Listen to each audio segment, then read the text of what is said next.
Boa noite. Hoje nós vamos então pensar o conceito de regionalização. Penso da ideia de que a geografia se embasa, se explica através de 5 grandes conceitos.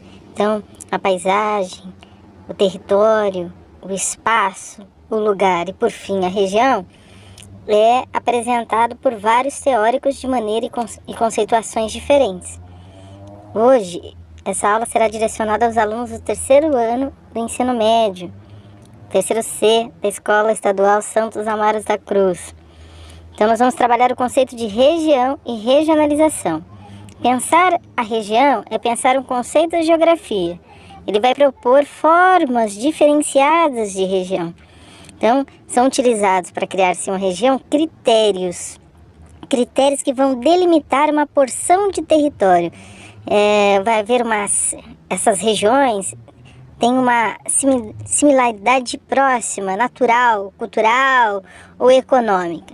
O conceito de região é um dos mais ricos e discutidos dentro da ciência geográfica. Então, existem várias formas de ler e interpretar o mundo. Então, os critérios vão variar de acordo com o foco e a necessidade de quem o faz. O procedimento dos geógrafos foi recorrer a uma teoria muito utilizada, que é essa: regionalizar os pontos do planeta por características semelhantes. E é semelhante a pensar com 40 alunos. As regiões diferentes. Eu vou colocar uma região onde estão os heterossexuais, onde uma segunda região onde estão os bissexuais, e uma terceira questão. Eu posso dar um exemplo. Eu posso regionalizar por etnias diferentes: brancos, negros, ou pretos, ou ainda amarelos, ainda indígenas. E utilizar uma cor para representar cada uma dessas regiões dentro de uma representação cartográfica única. Eu trouxe uma porção de representações cartográficas diferenciadas, né?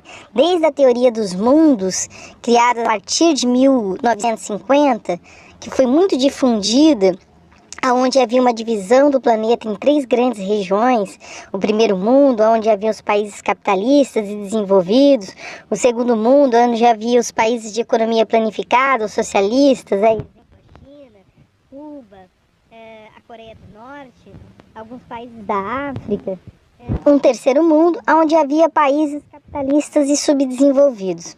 Essa teoria ela foi feita, por exemplo, para classificar o mundo. Ela vigorou durante boa parte da segunda metade do século XX. Então, de 1950 até os anos 2000, ela foi muito utilizada. É desse período também a difusão dos termos países desenvolvidos e subdesenvolvidos. Você observa que dentro das representações existe uma representação de países ricos do norte e países pobres do sul. É uma divisão chamada, uma regionalização chamada de regionalização socioeconômica. Você vai ver uma outra representação com a distribuição do PIB, que é o Produto Interno Bruto, que somam as riquezas de um determinado país ou um determinado estado, cidade, num período de tempo, 1 ano, 2 anos. Só pensar necessidades que surgem e objetivos a serem alcançados através das representações utilizadas e a representação feita através de alguém que tem esse objetivo.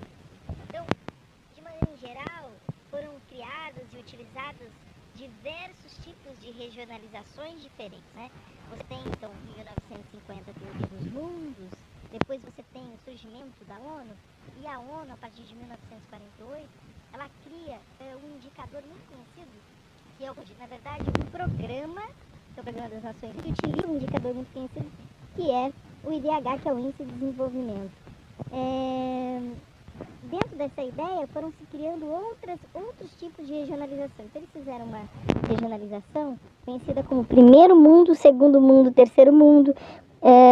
Depois eles criaram uma regionalização entre a divisão do norte rico e o sul pobre. Nessa representação você tem o que está ao sul, acima da linha, abaixo, na verdade está acima da linha vermelha, que está abaixo do seu território, que representa aí, que traz uma confusão na sua leitura. Ué, por que eu tenho Oceania no sul se o título do mapa é a divisão norte e sul? Na verdade é porque ele levou em conta o PIB, né? Ele levou em conta o acúmulo de riqueza, ele levou em conta o IDH, o Índice de Desenvolvimento Humano daquela população, daquele povoado, que leva em conta a taxa de mortalidade infantil, o nível de escolaridade, e leva também em conta o PIB, das riquezas produzidas.